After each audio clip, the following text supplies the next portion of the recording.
Excel techno school, Guruvayanakere, Venur. Admission open now. ರಾಜ್ಯ ಸರ್ಕಾರ ಹೃದಯದಿಂದ ಗ್ಯಾರಂಟಿಗಳನ್ನು ಕೊಡ್ತಾ ಇಲ್ಲ, ಮಧ್ಯೆ ಮಧ್ಯೆ ಕದೀತಾ ಇದ್ದಾರೆ ಅಂತೇಳಿ ವಿಧಾನ ಪರಿಷತ್ ವಿಪಕ್ಷ ನಾಯಕ ಛಲವಾದಿ ನಾರಾಯಣಸ್ವಾಮಿ ಆರೋಪ ಮಾಡಿದ್ದಾರೆ. ಗೃಹಲಕ್ಷ್ಮಿಯಲ್ಲಿ 5,000 ಕೋಟಿ ನಾಪತ್ತೆಯಾಗಿದೆ.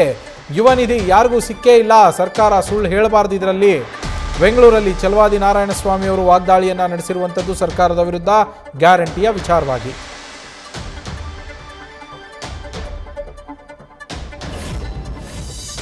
ಇವರು ನಮ್ಮ ಒತ್ತಾಯಗಳಿಗೆ ನೀವು ಮಾತು ಕೊಟ್ಟಿದ್ದೀರಿ, ಮಾತಿನಂತೆ ನಡ್ಕೊಳ್ಳಿ ಅಂತೇಳಿ ನಾವು ಹೋರಾಟ ಮಾಡ್ತಾ ಇರೋ ಕಾರಣಕ್ಕೆ ಕೊಡ್ತಾ ಇರೋದೇ ಹೊರತು ಹೃದಯದಿಂದ ಕೊಡ್ತಾ ಇಲ್ಲ ಇವರು.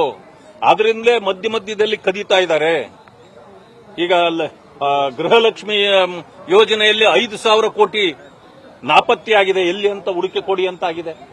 ಈಗಾಗಲೇ 2,84,000 ಹುದ್ದೆಗಳು ಖಾಲಿ ಇದೆ ಅಂತಂದಾಗ ನೀವು ಅಷ್ಟು ಜನರಿಗೆ ನೀವು ಯುವ ನಿಧಿ ಕೊಡಬೇಕಾಗಿತ್ತಲ್ಲ. ಯಾಕೆ ಅವ್ರಿಗೆ ಯುವ ನಿಧಿ ಯಾರಿಗೂ ತಲುಪ್ತಾ ಇಲ್ಲ? ಇಲ್ಲಿ ಮಾತ್ರ ನಾವು ಅವ್ರ ಕಷ್ಟದಲ್ಲಿದ್ದಾರೆ ಅದಕ್ಕೆ 3,000 ಕೊಡ್ತೀವಿ, ಯಾರಿಗೂ ತಲುಪಿಲ್ಲ.